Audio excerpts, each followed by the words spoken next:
everyone, and thank you so much for tuning in to ChasingCinema.com's official YouTube channel. I'm your host, Jacob Toronto, and today is day number 5 of the 25 Days of Christmas Movies Marathon here on my YouTube channel. Yesterday, I reviewed a brand new movie and a Christmas movie, so it worked in both ways, for day number 4, and that is Krampus, a horror film that tells of the darker side of Christmas. In case you missed that review, there's a white circle up here in this corner. If you click it, a bunch of links will fall down, and you'll be able to find my review of Krampus, which was a really fun movie that I reviewed last night. Now, today, day number 5, I'm going to be reviewing another darker Christmas movie, but not a horror film, a comedy. But before I get into that, I just quickly want to talk about something that means a lot to me, and something that I don't normally do. But my good friend Eric Moore, those will remember him from our podcast that we did celebrating Jaws a long time ago, actually. It was probably one of our first year at Chasing Cinema, has recently illustrated a wonderful children's book by the name of Mrs. Claus and the Frost Men. This book was written by Sam Mallory and illustrated by my good friend Eric Moore. My good friend Sherry also helped making this book come together with among a few other people. But this is a wonderful holiday book. It just came out, and I loved every bit of it. It's so much fun. It explores a really kind of different styled Christmas story that we might not have heard before. It's very original.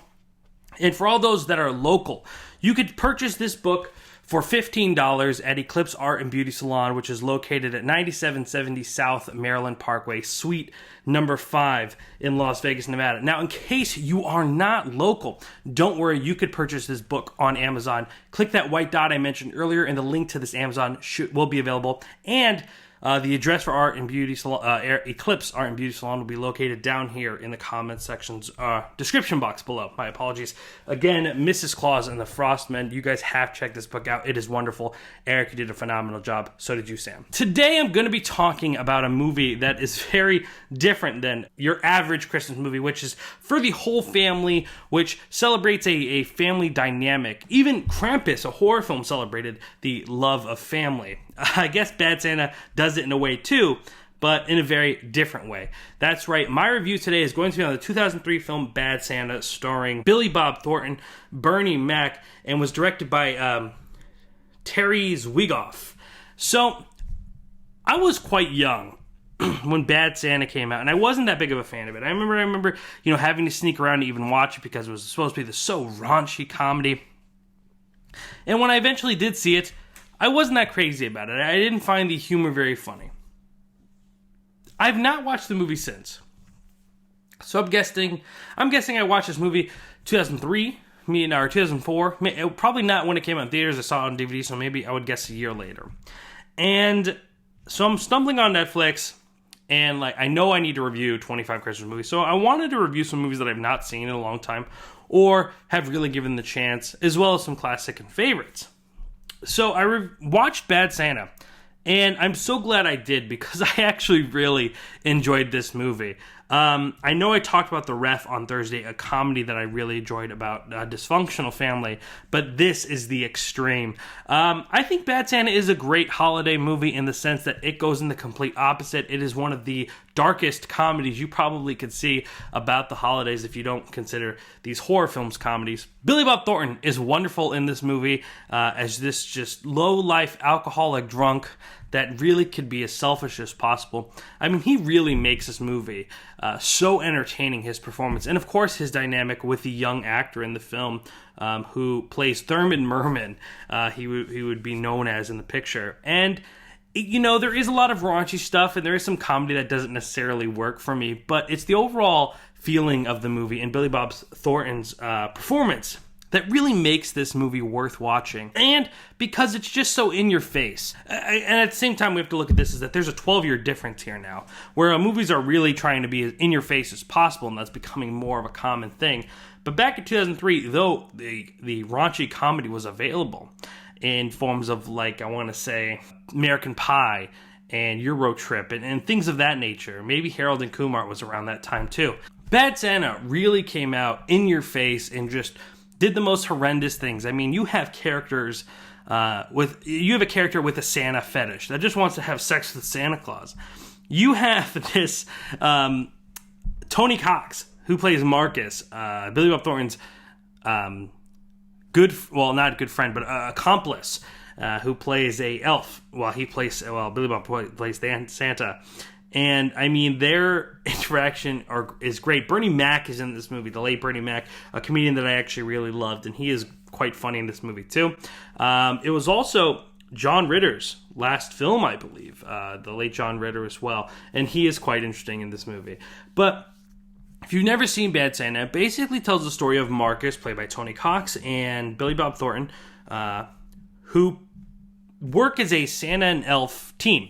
And they'll go around to these malls and work a mall for a while, learn the ins and outs of the mall as they are working as a Santa and elf.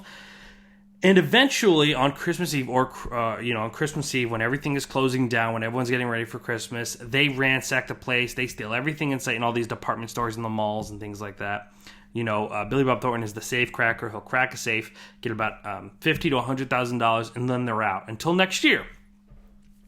Well, that happens for their latest trip. However, Billy Bob Thornton meets a character named Thurman Merman, a young boy who really has no one looking out for him, and just kind of is a little bit oblivious to the world around him. He's very sheltered, and Billy Bob Thornton creates this kind of relationship with him. Not a good one, mind you. I mean, he uses Thurman Merman as a place to stay. He feels bad for him, gives him a ride home, but he ends up staying there. He's going to rob his house. So, I mean, there's no good intentions there. But after the course of this movie, their relationship has this understanding where Thurman Merman just doesn't see it as a negative thing at all. And though Billy Bob Thornton is totally in it to soothe himself, there is you begin to see the little caring he has for this character, Thurman Merman.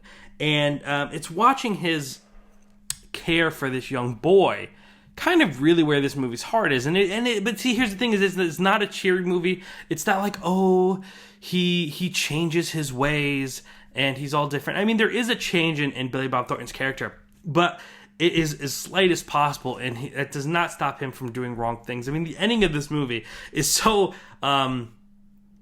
horrible and funny, but slightly touching at the same time. I mean, it is really an out there movie. It's no holds barred. It doesn't hold back, and I think that's what I respect from Bad Santa the most.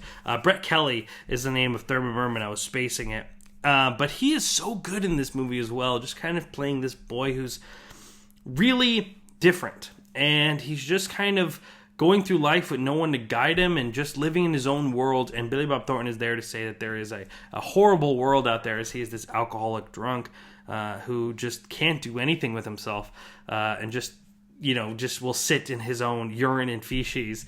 But they give each other this sense of warmth and connection later in the movie that really kind of makes this movie worthwhile. It is a great comedy, but in that sense of their relationship and Billy Bob Thornton's performance, it really makes it quite good. That's Bad Santa. I really enjoyed this movie, and if you've never seen it before, I really recommend it because I definitely think it's worth it. If you've not seen it in a long time like me and you didn't like it then, give it a rewatch because maybe you'll have a new respect for it. Let me know what you feel about Bad Santa down here in the comment sections below. If you like it or not, I want to hear your opinion down here in the comment sections below. Also, for more information on Mrs. Claus and the Frost Men, you can find that in the description box. Right below the description box, there's a thumbs up button. Click that. Let me know that you appreciate what I'm doing and I'm doing a good job of it. Make sure to tune in tomorrow as I review Christmas with the Cranks, the movie starring Tim Allen and one of my favorites, Jamie Lee Curtis, a much more wholesome family Christmas movie. Doesn't mean it's necessarily good, but in order to find that out, you'll have to tune into that tomorrow. Again, that white circle right up here with an eye in it, click it, you'll find all the links that I've been talking about today, including my review of Krampus. Ladies and gentlemen, thank you so much for tuning into this video. My name is Jacob Toronto, and please continue chasing cinema.